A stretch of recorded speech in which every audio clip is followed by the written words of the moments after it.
Hello friends, welcome to M Chemistry.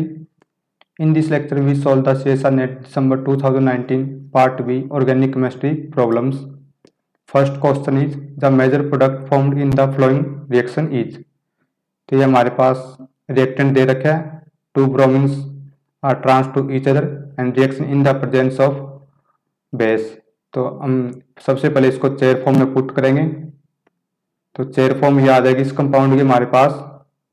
To ब्रोमीन्स है ये trans to each other and this bromine and this hydrogen anti-planar to each other and this hydrogen and this bromine anti-planar to each other, and so in the presence of base two times anti-elimination reaction take place. First from this side and this bromine remove, and second from here this bromine remove. So minus 2 HBr remove in this reaction, and after anti-elimination product will be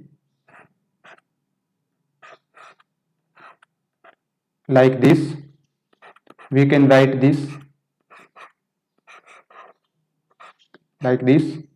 So after anti-elimination two times, because this bromine this hydrogen trans to each other, so anti-elimination take place from here, and this hydrogen and this bromine anti-planar to each other, so anti-elimination take place in this side also. So two times anti-elimination, then removal of 2 HBr molecule, then we get molecule product like this. So the second option is the correct option. Next,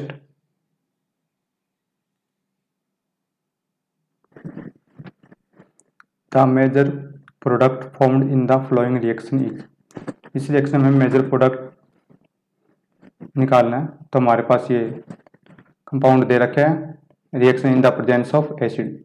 तो हमारे पास क्या दे रखा है इस compound में, ये हमारे पास दे रखा है एजो ग्रुप दे रखे हैं, यहाँ पे कार्बोनिल है. तो सबसे पहले क्या होगा, यहाँ पे हमारे पास इस एजो ग्रुप का रिमूवल होगा.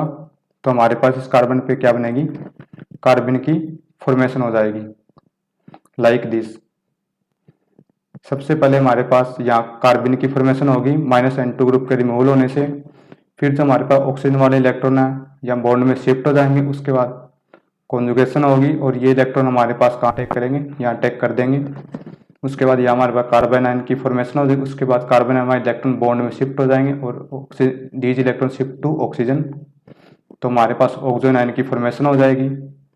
उसके बाद क्या होगा, हमारे पास एसिड के प्रेजेंस में क्या होगा, यहाँ प्रोटोनेशन हो जाएगा, ये ग्रुप OH में कन्वर्ट हो जाएगा. उसके बाद टोटोमराइजेशन हो जाएगा enol form to keto form. तो हमारे पास क्या बन जाएगा, इस कंपाउंड की फॉर्मेशन हो जाएगी.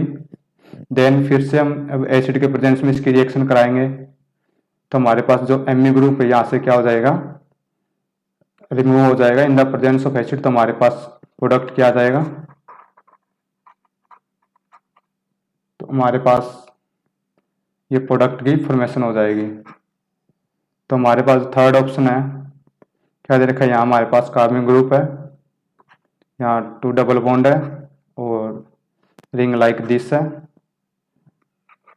And so third option is the correct option of this question. Next question is the correct match of 13C NMR chemical shift values for pyridine. ये हमें pyridine दे रखी है, नाइट्रोजन है यहाँ, ये क्या हमारे पास इलेक्ट्रॉन विड्रॉइंग ग्रुप है. हमारे पास जो डेल्टा वैल्यू है, जब इलेक्ट्रॉन विड्रॉइंग ग्रुप आता तो हमारे पास जब इलेक्ट्रॉन विड्रॉइंग ग्रुप तो डेल्टा वैल्यू हमारे जो केमिकल शिफ्ट की वैल्यू वो इंक्रीज होती है, क्योंकि ये हाईली डिशील्ड करता है मॉलिक्यूल को electron withdrawing group. And electron donating group हमारे पास क्या कर डेल्टा वैल्यू को डिक्रीज करेगा ड्यू टू शील्डिंग. क्या करता है ये हमारे पास जो कार्बन है 13C NMR में, उसको क्या करता है, शील्ड कर देता है इलेक्ट्रॉन डोनेटिंग ग्रुप. तो हमारे पास डेल्टा वैल्यू डिक्रीज हो जाएगी. और हमारे पास जो नाइट्रोजन है इलेक्ट्रॉन विड्रॉइंग ग्रुप है, नाइट्रोजन के कारण यहाँ क्या होगा, इंडक्टिव इफेक्ट होगा. इंडक्टिव इफेक्ट हमारे पास क्या होता है, डिस्टेंस डिपेंडेंट होता है. तो हमारे पास सबसे ज़्यादा इलेक्ट्रॉन डेंसिटी हमारे पास सेकंड कार्बन से विड्रॉ करेगा ये इलेक्ट्रॉन. नाइट्रोजन जो एटम लगा इलेक्ट्रॉन विड्रॉइंग ग्रुप से ज़्यादा इलेक्ट्रॉन डोनेट करेगा सेकंड से. उसके बाद हमारे पास वो फिर हम रेजोनेंस से देखेंगे कि उसके बाद हमारे पास कौन से कार्बन पे इलेक्ट्रॉन डेंसिटी कम हमारे पास जब सेकेंड कार्बन से इलेक्ट्रॉन विड्रॉ करेगा तो हमारे पास स्ट्रक्चर क्या होगी।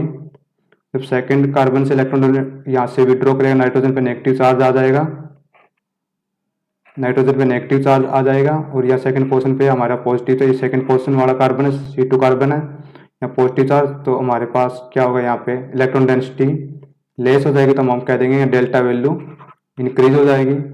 उसके बाद हमारे पास जब इलेक्ट्रॉन यहाँ फोर्थ कार्बन से इलेक्ट्रॉन का विड्रॉ करता है ये, तो हमारे पास कैसे जाएगी कॉन्जुगेशन, ऐसे जाएगी, ये इलेक्ट्रॉन हमारे पास या नाइट्रोजन के पास, तो हमारा स्ट्रक्चर ये स्ट्रक्चर मिल जाएगी।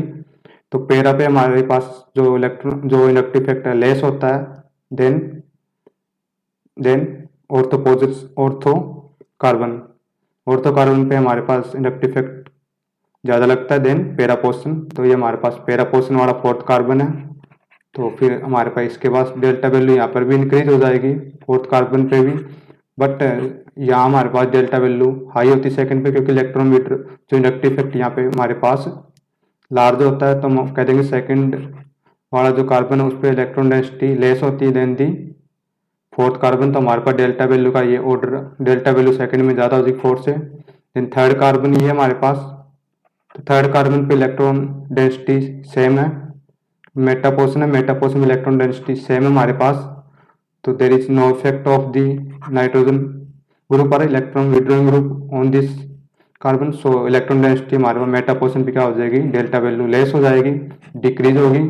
तो फिर थर्ड कार्बन पे हमारे पास इलेक्ट्रॉन डेंसिटी होगी, तो सेकंड पे सबसे हायर है हमारे पास लगता है इंडक्टिव इफेक्ट, फिर माइनस हाई इफेक्ट होता है इलेक्ट्रॉन विड्रॉइंग ग्रुप नाइट्रोजन के कारण, तो हमारे पास सेकंड पे इलेक्ट्रॉन डेंसिटी सबसे कम है, फिर फोर्थ पे थर्ड पे, तो डेल्टा वैल्यू सबसे ज़्यादा होगी सेकंड पे होगी, फिर फोर्थ पे होगी, फिर थर्ड कार्बन, तो हमारे पास ये ऑर्डर आ जाएगा। हम चेक करते हैं तो यहाँ तो सबसे ऑर्डर क्या देगा, हम थर्ड जो ऑप्शन है इसमें क्या देखा है C2 कार्बन पे सबसे ज़्यादा है, फिर फोर्थ कार्बन पे, फिर थर्ड पे, तो हमारे पास थर्ड ऑप्शन क्या हो जाएगा, करेक्ट ऑप्शन हो जाएगा।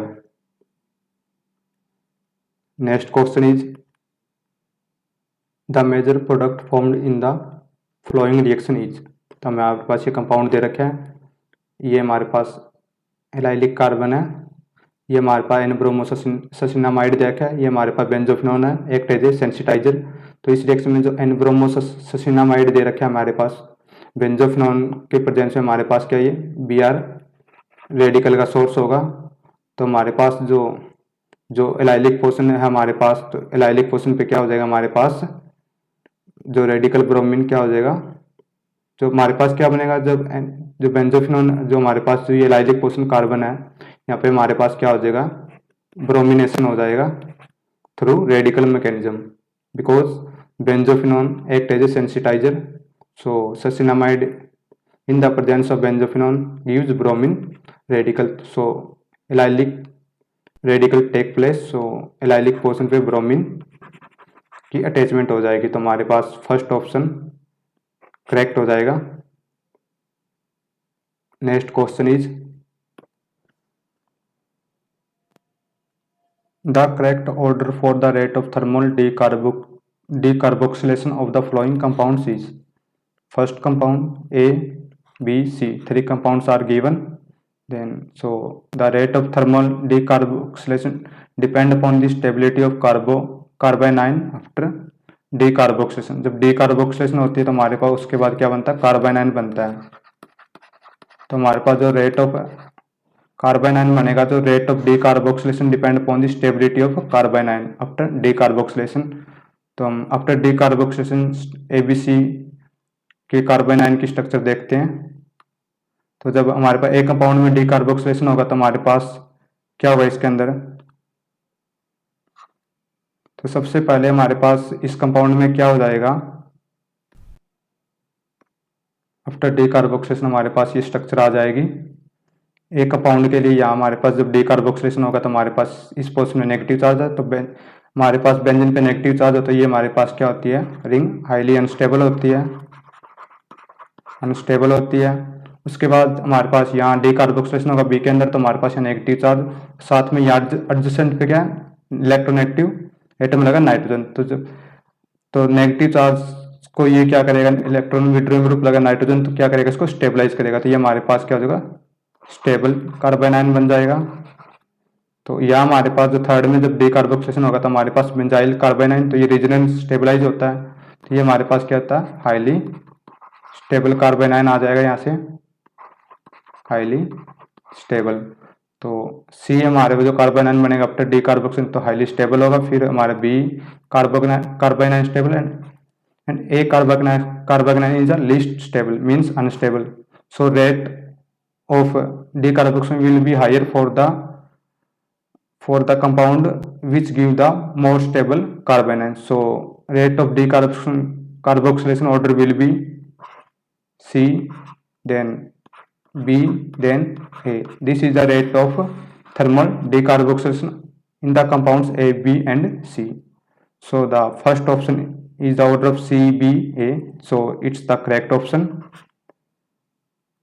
Next question is the true statement for the following transformation is। ये हमारे पास 4+2 डिल-सेल्डर रिएक्शन दे रखे इन द प्रेजेंस ऑफ हीट। तो हमारे पास ये एंडो कंपाउंड की फॉर्मेशन होती है।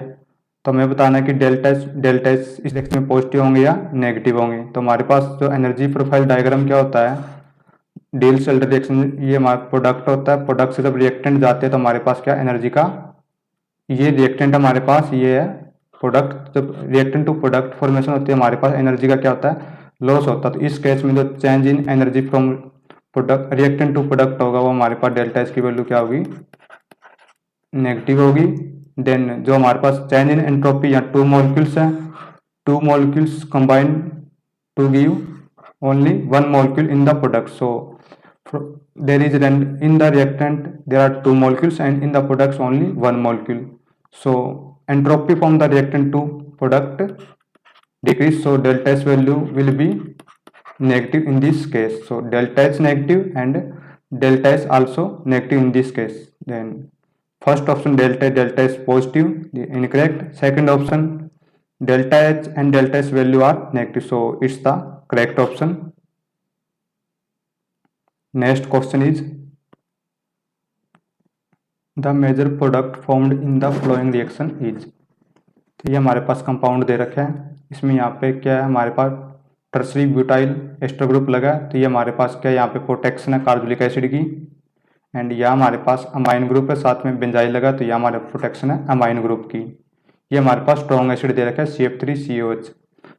स्ट्रॉन्ग एसिड के केस में हमारे पास क्या होता है, डी प्रोटेक्ट कौन सा ग्रुप था, टर्सरी ब्यूटाइल एस्टर ग्रुप हमारे पास स्ट्रॉन्ग एसिड के ग्रुप में क्या होता है, डी प्रोटेक्ट हो जाता है। एंड ये किस केस में होता है, हमारे पास जो बेंजाइल ग्रुप से डी प्रोटेक्ट कब होता है अमाइनो ग्रुप का, तो हमारे पास H2PD दिया हो या HBr दिया हो या हमारे पास वीक एसिड दिया हो, तो हमारे पास अमाइनो ग्रुप का डी प्रोटेक्शन होता है। But there is strong acid, तो in the presence of strong acid there is deprotection of tertiary butyl ester. Then this tertiary butyl ester group air change to carboxylic group after deprotection in the presence of strong acid. So the correct option is option number 4. There is deprotection tertiary butyl ester group and convert to carboxylic acid. So this is the correct option. Next question is the major product formed in the following reaction is। this is the compound and reagent is the H2 Raney nickel। H2 Raney nickel जब होता है हमारे पास ये reduce करता है हमारे पास nitro group as well as benzene group. जब हमारे पास कंपाउंड में नाइट्रो और बेंजीन ग्रुप दोनों दिए हो तो उस केस में हमारे पास जो H2 Raney nickel हमारे पास नाइट्रो ग्रुप को भी रिड्यूस करता है एंड बेंजीन को भी। बट अगर दोनों को रिड्यूस कब करेगा हमारे पास, अगर एक एक पॉइंट दोनों, तो हमारे पास ये कब होता है, ये हाई प्रेशर होता है। यहाँ हमारे पास प्रेशर क्या देखा है, लो देखा 3 atm लो प्रेशर। तो लो प्रेशर पे हमारे पास ये ओनली रिड्यूस करेगा R nitro group either benzene group, only one of these. So when it reduce only nitro group, then it convert to NH2, then it convert it, if it is reduce the benzene, then it gives this. But we check the now option. In the first option both are reduced, so it's the incorrect option because pressure is low. In the low pressure only reduce nitro or benzene, one of these. And in the second option there is no reduction of nitro and benzene, but carboxylic acid group change to alcohol. This is the incorrect. Third option reduce the nitro group as well as the carboxylic group, so it's the incorrect option. Fourth option only reduce the nitro group and all other groups remain, so fourth option is the correct option because only nitro group reduce in this case. So fourth option is the correct option of this question. Next question is the major product formed in the following reaction is. This compound is given in the reactant and reagent PHS, Na and DMF is the polar solvent. ये हमारे पास क्या देखा है, polar solvent दे रखे हैं, polar solvent. Polar solvent के case में ये क्या हो जाएगा, हमारे पास आयनाइज हो जाएगा, PHS negative and Na positive. हमारे पास जो पोलर सॉल्वेंट होता है ये स्टेबलाइज करता है ओनली पॉजिटिव चार्ज को, और नेगेटिव चार्ज क्या हमारे पास जो ये न्यूक्लियोफाइल है ये क्या हो जाएगा, एक स्ट्रॉन्ग न्यूक्लियोफाइल का काम करेगा यहाँ पर, स्ट्रॉन्ग न्यूक्लियोफाइल।